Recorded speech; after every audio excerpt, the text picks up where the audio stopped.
Shalom, Bapak Ibu Saudara sekalian, kekasih-kekasih Tuhan Yesus. Sungguh luar biasa pada hari ini kita boleh dipertemukan dalam kasih anugerah Tuhan. Kita percaya keadaan Bapak Ibu Saudara hari ini itu semua karena kemurahan Tuhan. Mari kita mau bawa hati kita mau bawa hidup kita mau fokus kepada Tuhan. Mari kita berdoa. Bapa, kami bersyukur Tuhan atas hari ini Tuhan. Engkau sudah pertemukan kami di dalam kasih karunia-Mu. Terima kasih Tuhan Yesus, bahwa kami anak-anak-Mu Tuhan tidak Engkau biarkan jauh. Kami percaya Tuhan, tangan-Mu tidak berubah. Engkau Allah yang memelihara kami. Engkau Allah yang menopang hidup kami. Kalau saat ini Tuhan, kami belum menemukan jawaban doa atau pertolongan atau suatu mujizat, tapi kami percaya Tuhan, Engkau tidak membiarkan kami sendirian. Ajar kami Tuhan untuk tetap tekun dalam doa. Ajar kami Tuhan untuk tetap bertahan dalam pencobaan. Tetap setia pada akhirnya. Dan saat ini Tuhan, kami bawa hati kami, bahkan hidup kami Tuhan dalam hadirat-Mu. Kami mau memuji, menyembah-Mu, menyembah di dalam roh dan kebenaran, mengalir di dalam pujian, mengalir di dalam pengagungan. Biar Tuhan bibir lidah kami hanya memuji dan mengagungkan nama-Mu, Tuhan Yesus Kristus.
menjamah setiap kami.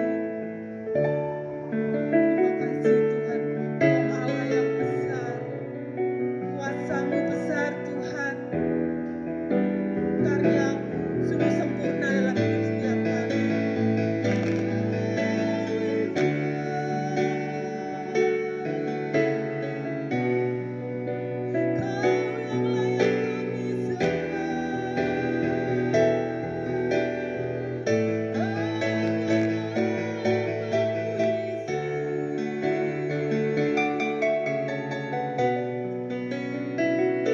Nama di atas segala nama, nama yang memberi kehidupan, nama yang memberi pengharapan. Terima kasih Tuhan.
Jemaat Tuhan boleh toleh kanan kiri, lambaikan tangan, kita menyapa satu sama lain. Tuhan sudah mempertemukan kita di dalam kasih anugerah Tuhan. Haleluya. Sekali lagi beri kemuliaan buat nama Tuhan Yesus.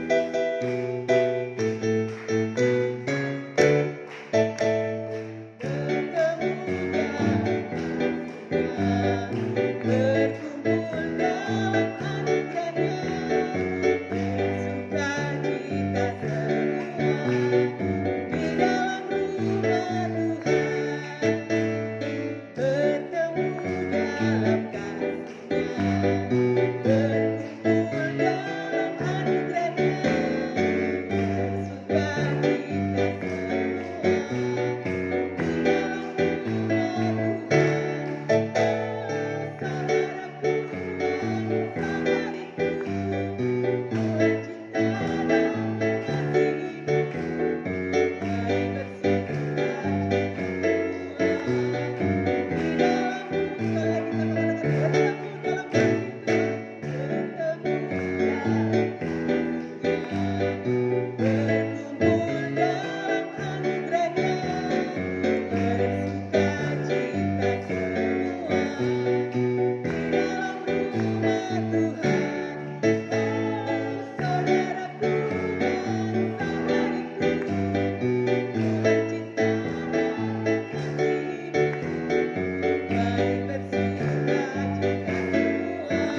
diberkati oleh Tuhan. Mari kita lebih lagi mengatakan, aku diberkati, aku dilimpahi, karena Allah sanggup untuk menyediakan.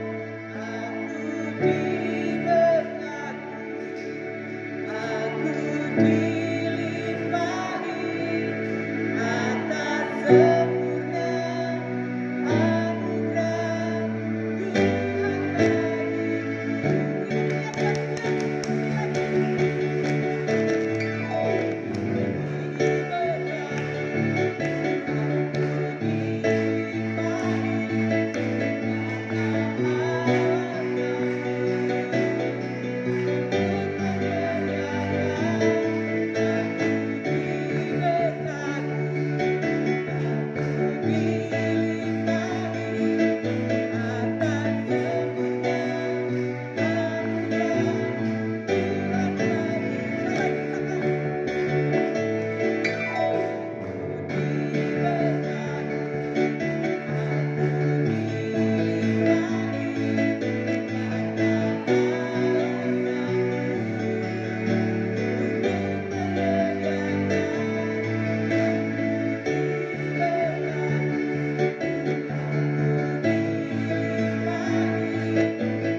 kita mau persiapkan hati kita lebih lagi, tetap dalam hadirat Tuhan. Kita akan mau menerima kebenaran firman Tuhan. Bila firman Tuhan boleh semakin memperbarui hidup kita, karena firman Tuhan adalah kekuatan bagi hidup setiap kita.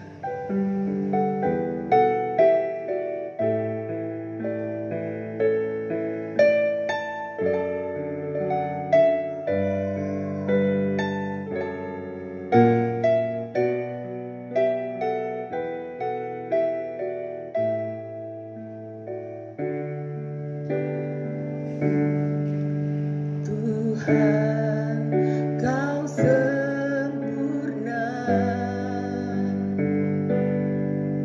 dalam rencana-Mu dan karya-Mu. Ku serahkan hidupku, murnikan dengan Roh-Mu.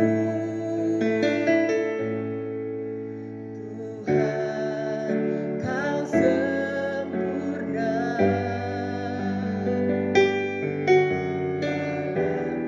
dalam rencana-Mu dan karya-Mu. Ku serahkan hidupku, murnikan dengan Roh-Mu. Hidupku menggenapi firman-Mu, tanda mujizat sertai tiap langkahku. Kau bersamaku di dalamku, jadi bukti kebesaran-Mu. Tuhan, Kau sungguh sangat sempurna bagi hidup kami. Tuhan, Kau sempurna dalam rencana-Mu dan karya-Mu. Ku serahkan hidupku, murnikan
Terima kasih Tuhan Yesus, Engkau sudah melawat setiap kami pagi ini Tuhan, menjamah hidup kami serahkan hati kami, hidup kami Tuhan, untuk memperbarui melalui firman-Mu. Karena firman-Mu Tuhan adalah kehidupan bagi kami. Ya Roh Kudus, Engkau urapi hamba-Mu yang sudah Engkau persiapkan, Engkau juga urapi setiap kami Tuhan. Tolong kami Tuhan untuk bisa mengerti Tuhan. Biarlah ini tidak hanya sekedar pengetahuan yang kami terima Tuhan, tetapi seperti Bapa yang berbicara kepada anak-anaknya, mendidik, mengajar, membimbing dan menuntun setiap kami anak-anak-Mu Tuhan untuk lebih berkenan di hadapan-Mu. Terima kasih Bapa, sampaikan firman-Mu, kami buka hati kami. Hanya di dalam nama Tuhan Yesus Kristus kami sudah berdoa. Haleluya, amin. Firman Tuhan pagi ini akan dilayani oleh Bapak Gembala Yusuf Amin Supardi.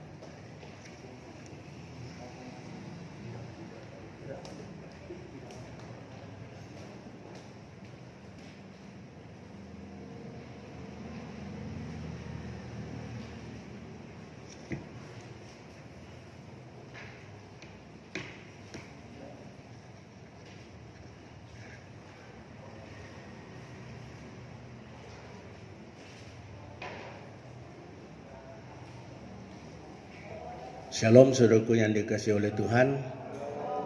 Saya harus membuka masker face shield ya, supaya saudaraku siapa yang ngomong nanti di luar sana buktikan kata-katanya sesuai dengan perbuatan tidak. Sebab maaf, saya harus ngomong bahwa banyak sekarang pendeta dan mungkin juga saya ngomong di atas mimbar tidak sesuai dengan perilaku. Akibatnya nama Tuhan Yesus seringkali dipermalukan. Itu sebabnya saudaraku saya buka di samping supaya rileks dan juga supaya saya nyaman, tapi yang utama supaya karena ini ditayangkan supaya kata-kata harus sesuai dengan perbuatan. Puji nama Tuhan, kita akan masuk di dalam firman Tuhan yang pada kesempatan ini kita akan belajar tentang bagaimana memahami hikmat Allah. Kenapa hal ini penting saudaraku? Sebab tidak seorang pun yang mampu mengerti hikmat Allah tanpa Roh Kudus memenuhi kehidupannya. Dan Roh Kudus itu datang di dalam kehidupan kita kepada orang yang dewasa rohani. Nah itu sebabnya saudaraku, kalau kita ini dewasa rohani, Roh Kudus pimpin kita, masalah-masalah yang timbul di dalam kehidupan kita itu kita seringkali sikapi dengan wise, dengan bijak. Ya, pagi hari ini judul firman Tuhan, memahami hikmat Tuhan, yang kita akan pelajari dari 1 Korintus pasal 2 ayat 6 sampai yang ke-10. Mari kita simak. Yang tidak bawa Alkitab, perhatikan dengan saksama. Yang bawa Alkitab silakan dibuka di 1 Korintus 2 ayat 6 sampai ayat yang ke-10 dan nanti kita ikuti pembacaan Saudara Joko, silakan. 1 Korintus pasal yang kedua ayat yang ke-6 sampai yang ke-10. Demikianlah bunyi firman Tuhan. Sungguh pun demikian, kami memberitakan hikmat di kalangan mereka yang telah matang, yaitu hikmat yang bukan dari dunia ini dan yang bukan dari penguasa-penguasa dunia ini, yaitu penguasa-penguasa yang akan ditiadakan. Tetapi yang kami beritakan ialah hikmat Allah yang tersembunyi dan rahasia, yang sebelum dunia dijadikan telah disediakan Allah bagi kemuliaan kami. Tidak ada dari penguasa dunia ini yang mengenalnya. Sebab kalau sekiranya mereka mengenalnya, mereka tidak menyalibkan Tuhan yang mulia. Tetapi seperti ada tertulis, apa yang tidak pernah dilihat oleh mata dan tidak pernah didengar oleh telinga dan yang tidak pernah timbul di dalam hati manusia, semua yang disediakan Allah untuk mereka yang mengasihi Dia.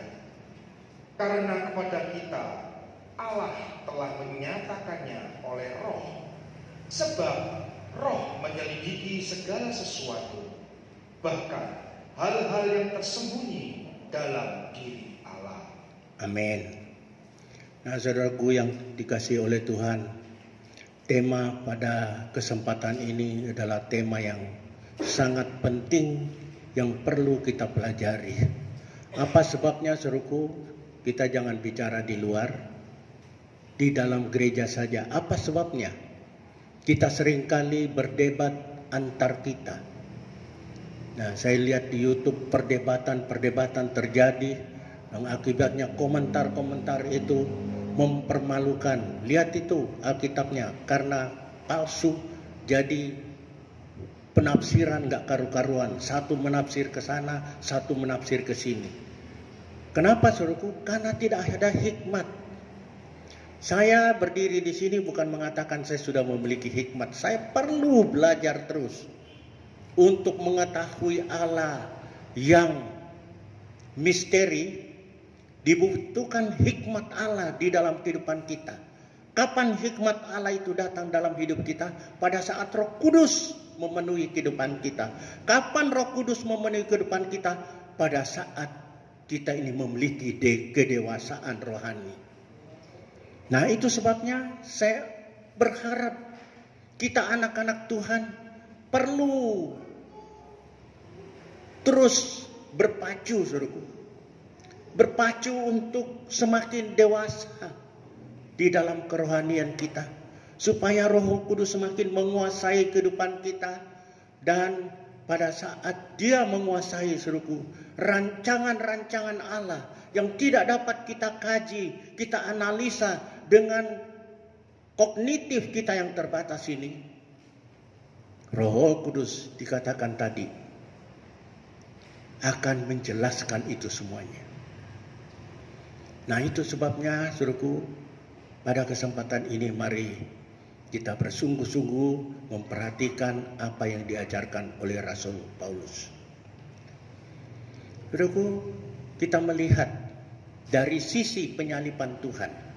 Di sini dikatakan kalau mereka memiliki hikmat, tidak mungkin dia akan menyalibkan Tuhan Yesus.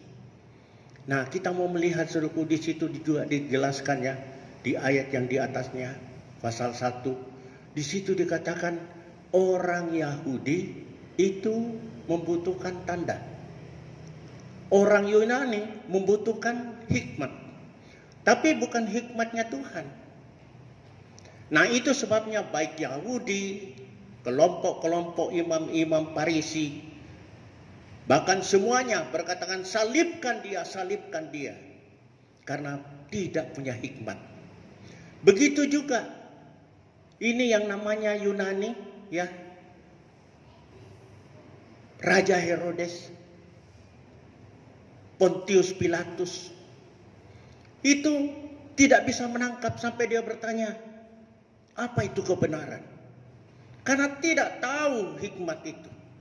Akibatnya kedua-duanya, sekalipun mereka itu rajin mencari tanda-tanda, rajin mencari hikmat, Dora tahu filosof terkenal itu pasti dari Yunani. Karena apa? Dia cari ilmu terus. Mereka hanya menggunakan kognitif otak yang terbatas ini. Nah, saudaraku, kalau kita mau mengerti tentang Allah yang tidak terbatas, tempatkan rohnya di dalam kehidupan kita. Supaya kita tahu rancangan-rancangan yang indah yang Dia rancang buat kehidupan saudara dan saya. Untuk masa depan yang penuh dengan harapan. Itu dapat kita mengerti. Sama seperti sekarang, kondisi sulit. Banyak yang berteriak, apa Tuhan? Mengapa Engkau meninggalkan aku, Tuhan? Aku sudah rajin, Tuhan. Ekonomi porak-poranda, Tuhan. Tetapi ketahuilah, saudaraku, kalau kita memiliki hikmat Allah, kita akan tahu apa di balik ini semuanya. Untuk mengajar kita, untuk membuat kita lebih bijak dan mengetahui rencananya, sehingga kita tetap berjalan sesuai dengan firman Tuhan. Dan hidup kita pada akhirnya akan memancarkan sinar kemuliaan Tuhan. Dan dunia tanpa kata-kata akan mempermuliakan nama Tuhan. Saudara yang dikasih oleh Tuhan, kita melihat pada saat Tuhan Yesus disalibkan, imam-imam berkata, katanya bisa menjadi juru selamat. Selamatkan dirimu. Mereka ingin tanda. Coba turun. Selamatkan dirimu. Baru kami percaya. Begitu juga dengan orang Yunani. Mereka tidak mengerti. Mereka waktu dibohongin bahwa Tuhan Yesus telah bangkit, dikatakan, oh bukan, mayatnya dicuri. Akibatnya merambat sampai saat ini. Ada yang mengatakan Tuhan Yesus tidak disalibkan. Yang disalibkan itu muridnya. Saudaraku, saya mau beritahu sedikit, ya, tanpa bermaksud membantah. Sebab bagaimanapun kita akan menceritakan orang, kalau tidak memiliki hikmat Allah, itu akan menjadi perdebatan, debat kusir.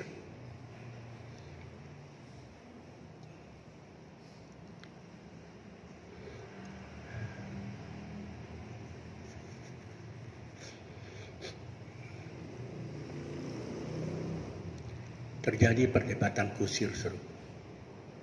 Kalau kita mau bicara dengan orang yang tidak punya hikmat. Saya sampai malu sendiri pendeta-pendeta berdebat. Kan ada forum PGI. Ya, coba dibuat satu momen tertentu untuk kita discuss tentang ini. Mungkin tidak bisa karena kita ini terdiri dari berbagai macam denominasi, tetapi ada PGI di situ. Saya harap pengurus-pengurus yang berhikmat sedikit. Kita ini tanpa hikmat, saudaraku, seringkali Alkitab ini bukan untuk merubah kehidupan kita, tetapi untuk memenuhi otak kita yang terbatas. Akibatnya bisa gila kita. Saya harap semua kita yang ada di sini dan pendeta-pendeta yang di luar sana mengerti akan hal ini. Supaya firman Tuhan ini bukan jadi bahan perdebatan, tetapi bahan untuk menuntun hidup kita sesuai dengan rancangan Tuhan, supaya hidup ini dapat menjadi kesaksian bagi orang lain. Saudara-saudaraku, saya mau beritahu hikmat manusia. Kenapa hikmat Allah itu tersembunyi? Ini alasannya, saudara. Karena hikmat manusia itu dibangun atas hikmat. Itu ya hikmat. Kenapa hikmat Allah itu tidak dapat kita selami? Karena kita menggunakan hikmat manusia yang sumbernya dari pikiran yang terbatas. Ya, filsafat tetap terbatas. Kita mau pelajari filsafat, saudaraku, akhirnya mentok. Ayo, apa yang dihasilkan dari filsafat? Tidak ada. Kecuali untuk mengetahui, wah, gravitasi itu adalah daya tarik bumi dengan 10 detik. Ya, itu daya tariknya begitu.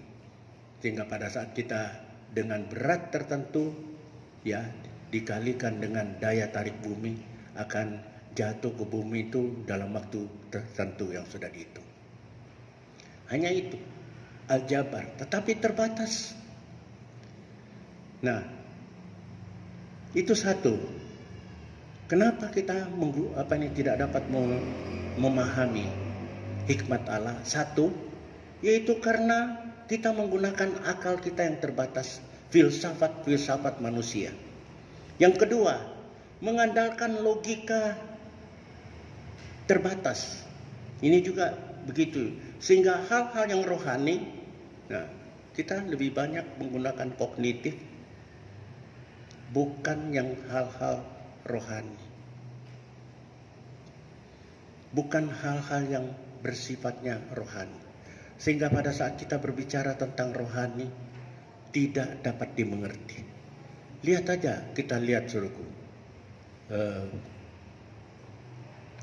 Siapa itu yang menemui Tuhan Yesus? Ya, Tuhan Yesus berbicara tentang kelahiran kembali. Nikodemus tidak nyanda. Loh, perlu nggak masuk ke rahim lagi? Aku sudah gede ini. Nggak nyanda. Nah, kita yang rohani suruhku itu melampaui. Kalau yang rohani saja kita bisa lampaui, apalagi yang kelihatan. Bahasa Jawa itu mengatakan ilmu katon. Ya suruhku, saya itu berusaha suruhku, apa ilmu katon itu saya harus tahu. Dan pada saat kita pelajari pasti cepat ngketok. Yang hikmat ini yang susah. Yang ketiga, yaitu tidak ada anugerah Allah di dalam hidup kita. Jadi suruhku, kalau kita ini tidak bijak ya dalam bersikap, ketahuilah kita tidak punya ini semua. Kita hanya mengandalkan otak-otak kita.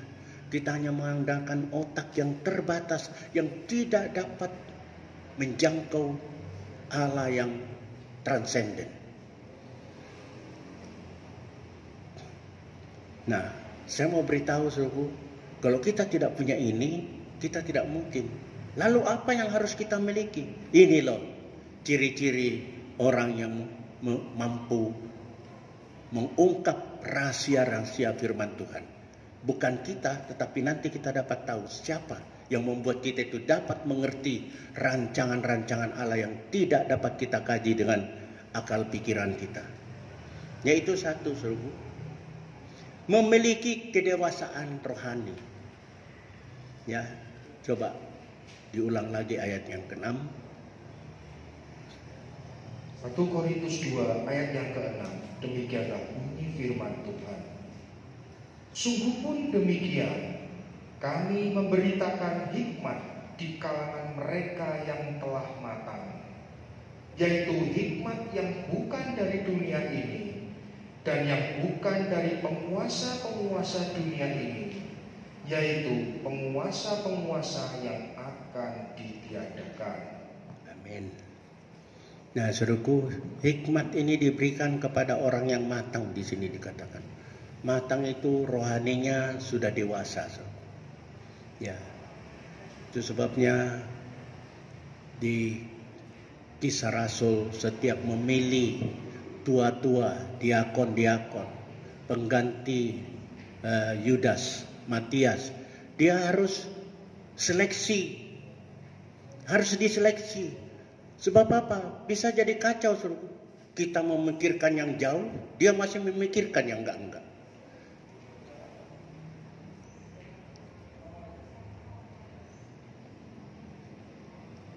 Kita perlu memiliki kedewasaan rohani. Kedewasaan rohani itu sendiri hanya kita ini mau, saudaraku. Tinggal kita ini mau, karena Tuhan sudah memberikan kemampuan kan. Tadinya kan kalau kita jatuh dalam dosa sebelum ada penebusan, itu dicari Tuhan, lari kita. Boro-boro mencari. Di sini banyak ayat di dalam Alkitab, carilah. Loh, katanya nobody seek God. Tidak ada seorang pun yang mencari Allah. Kok dikongkon oleh? Nah, ini di sini Tuhan menebus kita sehingga kita mempunyai kemampuan untuk mencari Allah. Nah, setelah memiliki kemampuan untuk mencari Allah, di situ juga mempunyai kemampuan untuk mau berserah kepada Tuhan. Tinggal berserah aja. Nah, nanti Roh Kudus membuat kita itu semakin dewasa, dan dewasa. Nah, Roh Kudus semakin kita berikan tempat padanya, semakin dia menguasai kehidupan kita, dalam istilah Alkitab dikatakan penuh dengan Roh Kudus, maka dia itu terus akan membuat rancangan-rancangan yang terjadi di dalam kehidupan kita. Ya, itu kalau kita berbuat salah, saudaraku, itu Roh Kudus akan menjelaskan, ayo bertobat. Kita cepat. Kalau tidak ada Roh Kudus, saudaraku, ditegur, ngambek, pure. Benar. Itu tanda-tandanya, saudaraku. Kita lihat saja ya. Memang Saul diurapi juga. Tetapi dia tidak tempatkan Roh Kudus itu memenuhi kehidupannya sehingga dominan dalam menentukan langkah hidupnya. Nah, setiap Tuhan berkata, nanti kalau ada peperangan, kamu itu berharap kepada Tuhan. Jangan takut. Setiap persembahan-persembahan itu akan dilakukan oleh imam, yaitu Samuel. Nah, dia dikepung rakyat Israel. Orang-orang Israel, pasukan Israel sudah kabur semuanya. Dia pikir, waduh ini enggak teko-teko ini Samuel, babak belur. Tahu-tahu dia bakar persembahan.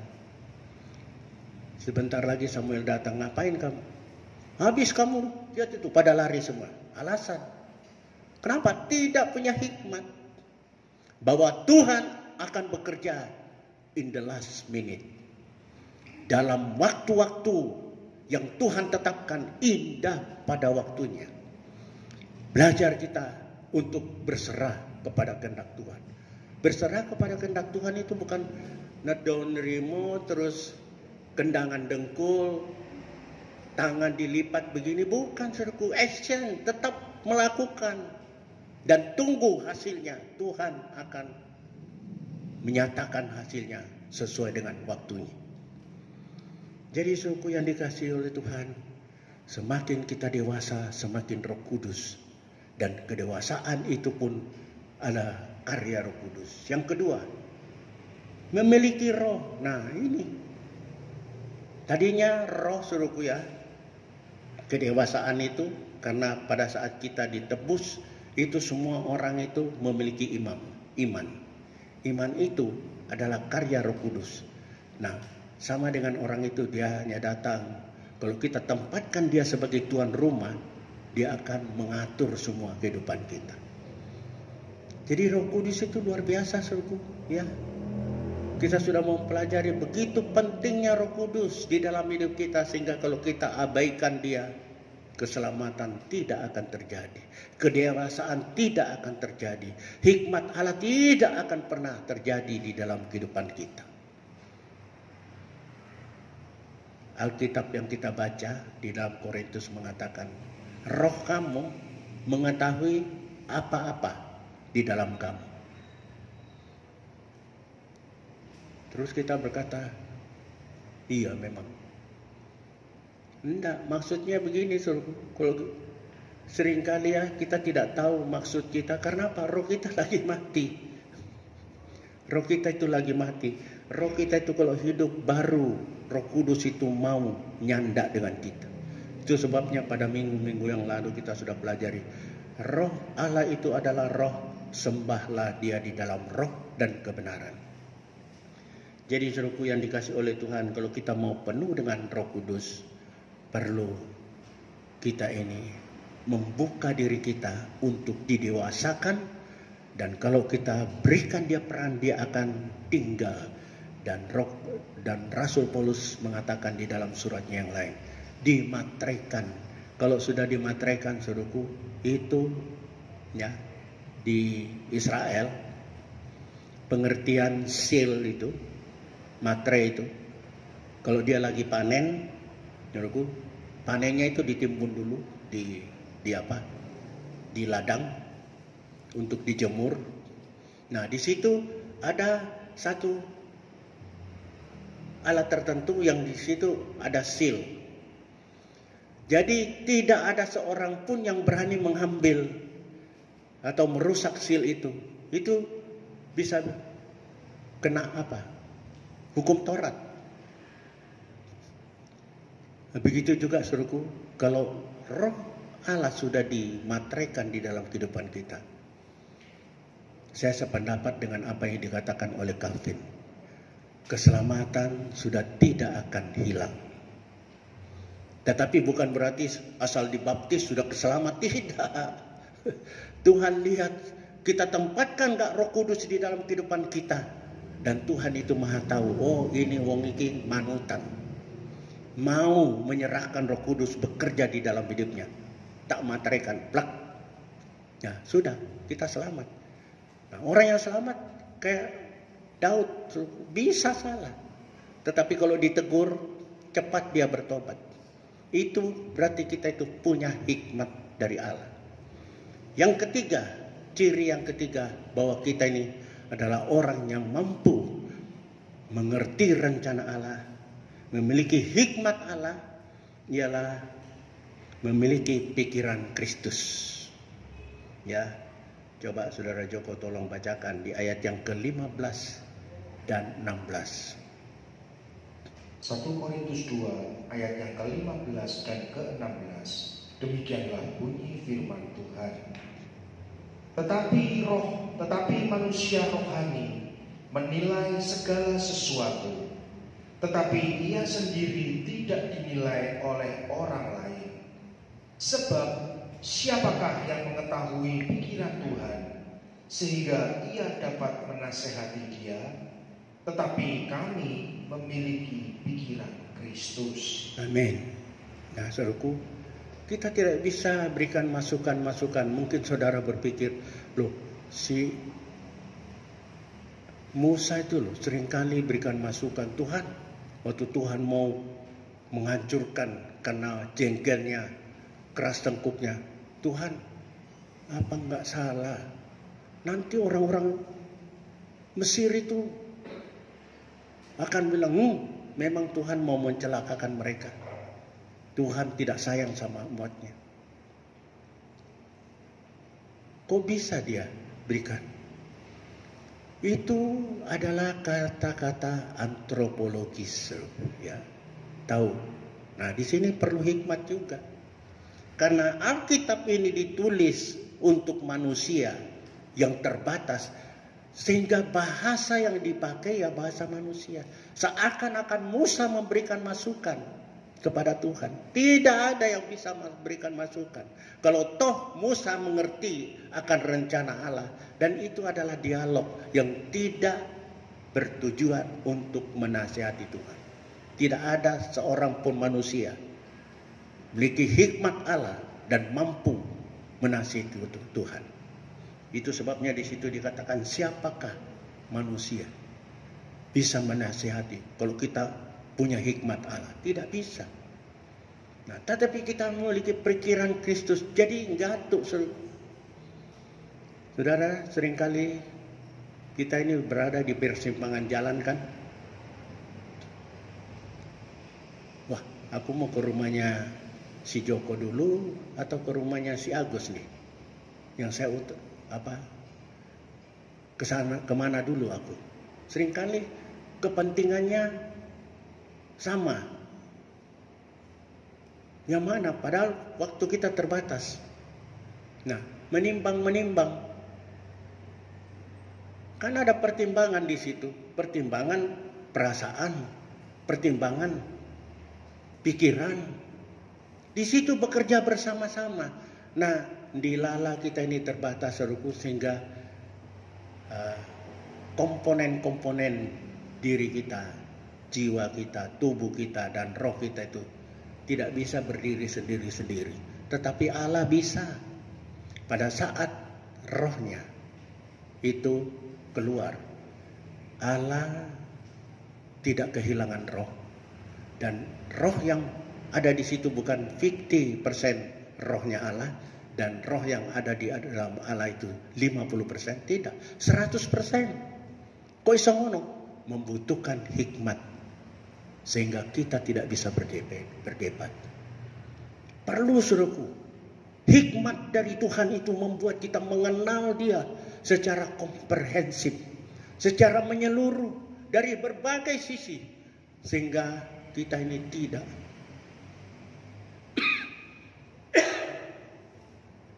tidak mampu untuk menasihati Tuhan. Tetapi kita memiliki pikiran Kristus. Maksudnya rancangan-rancangan Allah Bapa. Karena kita memiliki pikiran Kristus yang juga Allah. Dan bukan tiga Allah. Tetapi Allah di dalam pribadi Yesus Kristus. Itu mengerti rancangan Tuhan. Dan kita melakukan apa-apa. Kita berada di dalam rancangannya. Mungkin saya mau ambilkan satu ilustrasi seperti mobil.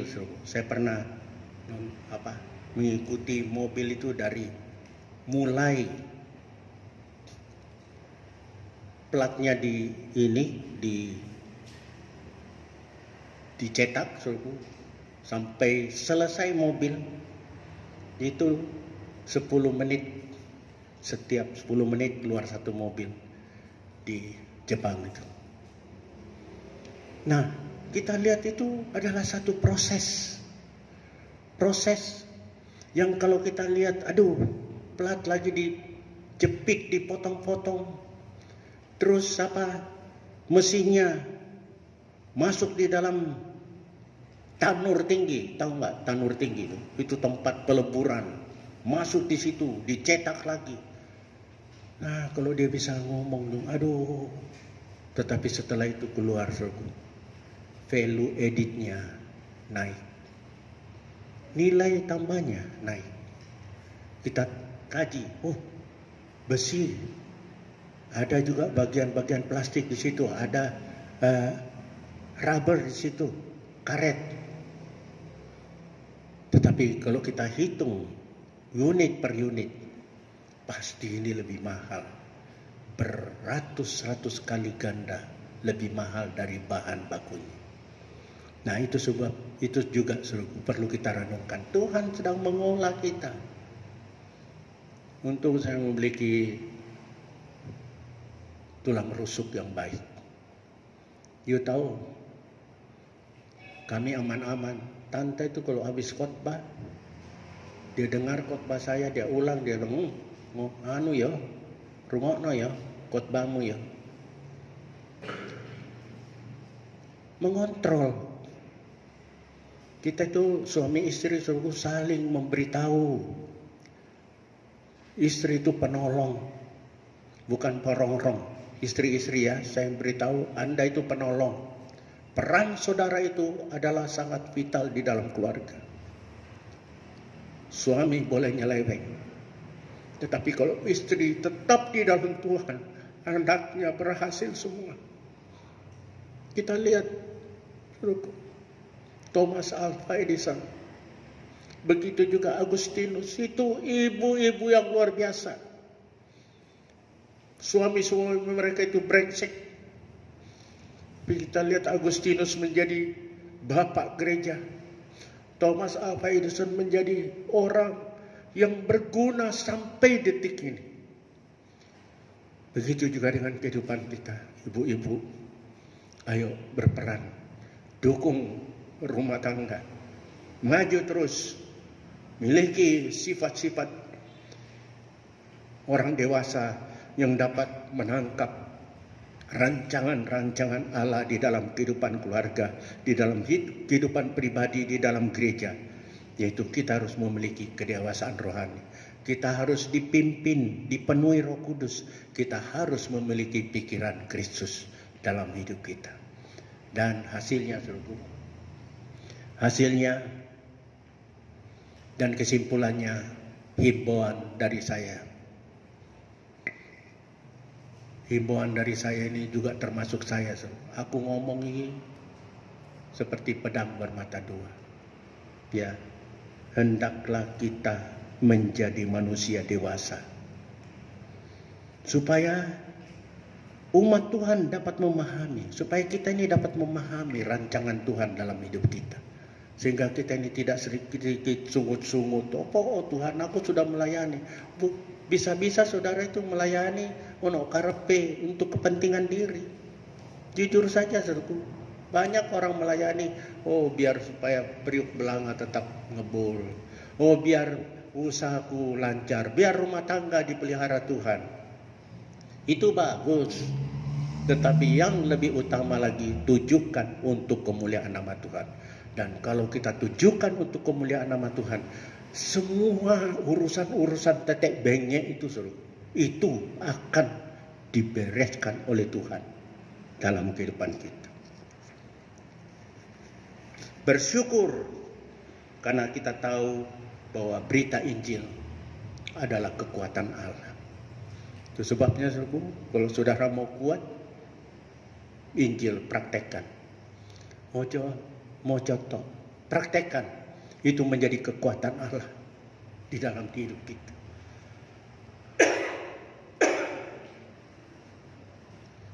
COVID-19 ini Tuhan izinkan seperti yang saya katakan untuk membuat kita itu introspeksi. Supaya kita ini jangan pakai topeng terus ya.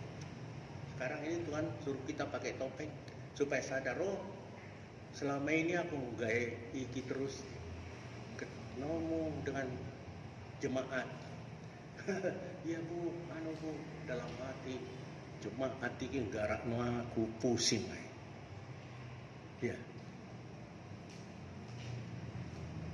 Kita ini pendeta saudaraku ya harus mengenakan ini supaya sadar selama ini kita ini lebih banyak menggunakan ini topeng.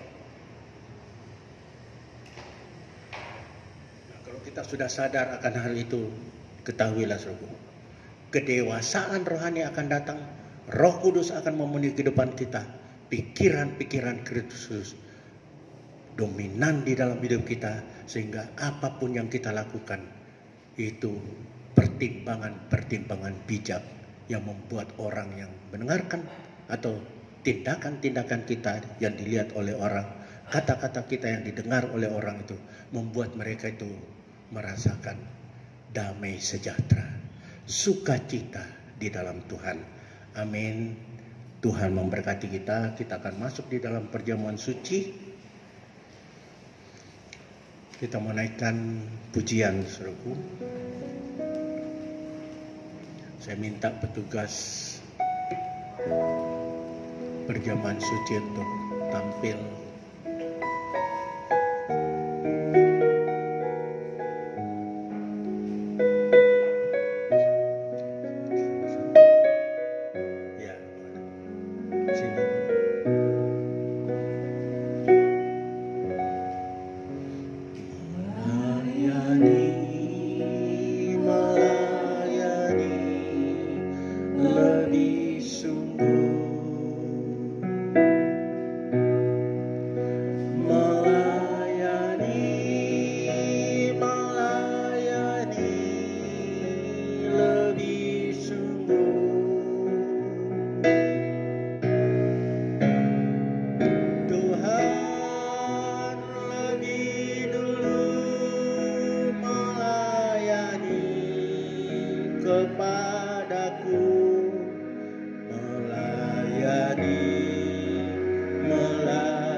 Mari kita masuk dalam doa. Terima kasih Bapa dalam surga untuk firman Tuhan yang telah kami dengarkan. Seringkali kami mencari hikmat, melalui pengetahuan manusia duniawi Tuhan. Tapi Tuhan tahu bahwa itu semuanya tidak dapat membuat kami dapat mengenal rancangan-rancangan Tuhan yang begitu tinggi, yang tak terselami oleh akal manusia. Tapi pada pagi hari ini Tuhan telah menjelaskan kepada kami untuk memiliki dan mengetahui hikmat Allah, maka kami perlu dewasa di dalam rohani. Kedewasaan rohani yang dikerjakan oleh Roh Kudus membuat Roh Kudus tetap tinggal dan mengatur seluruh kehidupan kita, sehingga pikiran-pikiran Kristus ada di dalam kehidupan kami. Akibatnya kami melakukan ibadah, melakukan apapun untuk kebutuhan hidup kami. Menghadapi situasi-situasi yang sulit, kami tetap mengucap syukur karena kami tahu di balik daripada itu ada mujizat yang luar biasa bagi kehidupan kami yang mengasihi Tuhan. Terima kasih Bapa. Kami akan masuk di dalam persekutuan dengan tubuh dan darah Tuhan. Tuhan kuduskan melalui firman Tuhan. Kami yakin Tuhan telah menguduskan kehidupan kami sehingga kami layak bersekutu dengan tubuh dan darah Tuhan. Adalah korban Tuhan karena kasih Tuhan kepada kami. Pakai baik saudara Matius maupun saudara Agus yang akan menyalurkan roti dan anggur sebagai simbol dari tubuh dan darah Tuhan. Biarlah pelayanan mereka menjadi berkat buat jemaat. Jemaat yang akan menerima Tuhan kuduskan supaya persekutuan kami dengan tubuh dan darah Tuhan membuat kami semakin berhikmat di hadapan Tuhan. Dalam nama Tuhan Yesus sama mohon ini semuanya. Amin.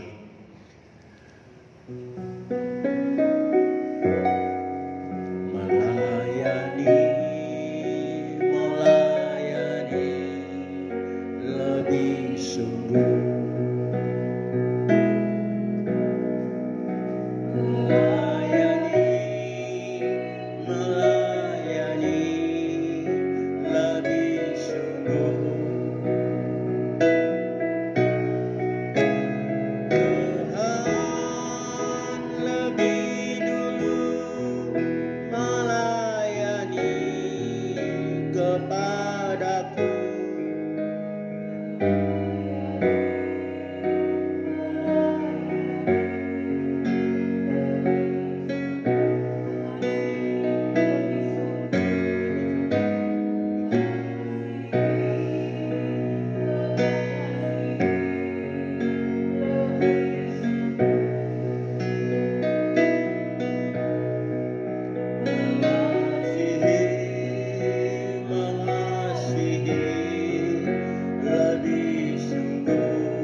kita.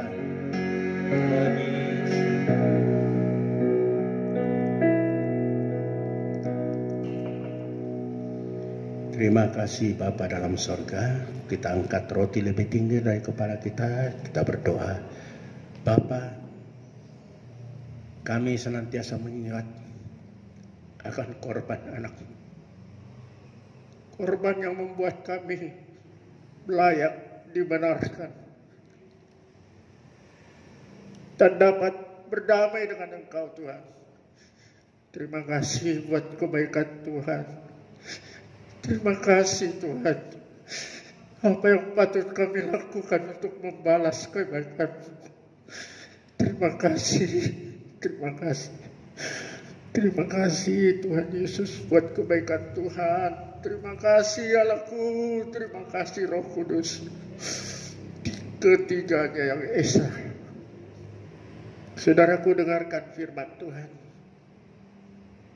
Bukankah roti yang dipecah-pecahkan ini adalah persekutuan dengan tubuh Tuhan Yesus? Amin. Mari kita makan bersama.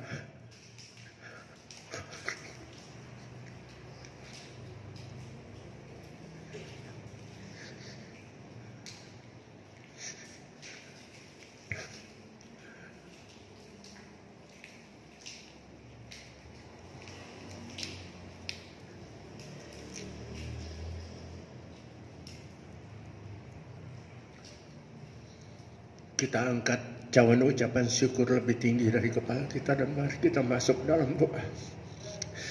Darah yang tercurah Tuhan untuk membasuh dosa kami Tuhan. Terima kasih.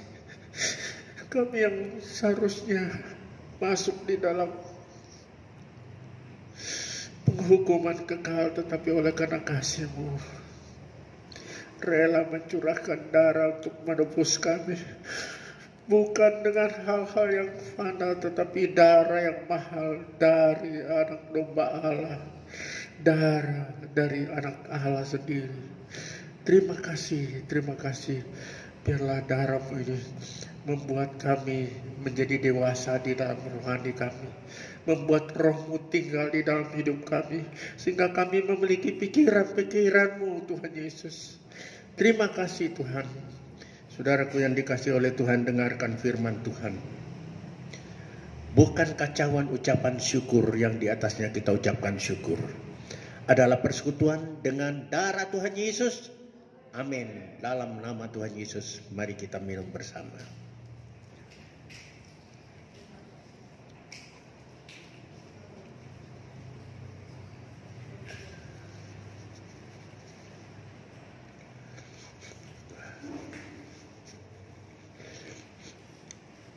Saudara Matius berdoa.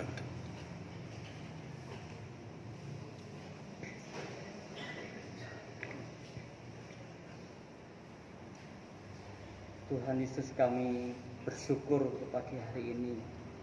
Terima kasih untuk anugerah Tuhan yang begitu besar yang Tuhan berikan kepada kami dengan cuma-cuma. Terima kasih ya Tuhan, pagi hari ini kembali Tuhan persekutukan kami dengan Engkau Tuhan. Biarlah melalui perjamuan ini Tuhan, kami lebih dikuatkan, kami boleh setia kepada Tuhan, boleh setia melayani Tuhan. Terima kasih Tuhan, terima kasih. Terima kasih untuk pagi hari ini Tuhan sudah memakai hamba-Mu, Bapak Gembala yang sudah memberkati kami melalui kebenaran firman-Mu. Kiranya Tuhan menambahkan hikmat terus yang dari Tuhan, dari kuasa Roh Kudus memenuhi atas hamba-Mu, sehingga hamba-Mu lebih dipakai lagi untuk membimbing kami jemaat-Mu yang ada di GBT ini Tuhan, untuk tiba kepada Tuhan, untuk lebih setia kepada Tuhan. Terima kasih ya Tuhan, Kau berkati kesehatan, kekuatan dari Tuhan, pemeliharaan dari Tuhan, bahkan anak menantu cucu yang dijaga juga Tuhan memberkatinya Tuhan. Terima kasih ya Tuhan, terima kasih. Saat ini kami berdoa untuk bangsa dan negara kami Tuhan. Kiranya Tuhan menolong, bahkan Tuhan mengampuni segala dosa-dosa bangsa kami ini Tuhan. Sehingga bangsa kami ini boleh berkenan di hadapan Tuhan. Semakin takut akan Tuhan. Bahkan Tuhan kami berdoa untuk para pemimpin kami, Bapak Presiden, Bapak Wakil Presiden, bahkan jajaran para menteri, bahkan pemerintah yang paling bawah sampai paling bawah RT RW, Tuhan kami bawa kepada Tuhan. Kiranya Tuhan menolong mereka, memberikan hikmat yang dari Tuhan, roh takut akan Tuhan, sehingga mereka dapat melaksanakan tugas mereka dengan penuh tanggung jawab kepada Tuhan dan membawa kesejahteraan bagi bangsa Indonesia ini Tuhan. Terima kasih Tuhan, tolong bangsa kami yang saat ini sedang mengalami Tuhan bencana dalam kesehatan menghadapi corona ini Tuhan. Kiranya Tuhan memakai para pakar medis, bahkan dokter, perawat, juga yang lainnya yang bergerak di bidang kesehatan. Kiranya juga Tuhan berikan hikmat sehingga mereka dapat melayani setiap korban-korban yang terkena dampak corona ini Tuhan, sehingga mereka juga boleh ditolong oleh Tuhan Yesus, dijamah, bahkan disembuhkan mereka Tuhan, sehingga mereka boleh kembali kepada keluarga mereka, pada masyarakat di mana mereka tinggal Tuhan. Terima kasih Tuhan, Kau berkati bangsa kami yang saat ini juga mengalami mungkin bencana alam, banjir, tanah longsor. Tuhan tolong mereka Tuhan, kiranya diberikan kekuatan bagi mereka yang terdampak bencana ini Tuhan, dipulihkan keadaan mereka sampai benar-benar perekonomian mereka boleh pulih kembali Tuhan. Terima kasih ya Tuhan Yesus, terima kasih.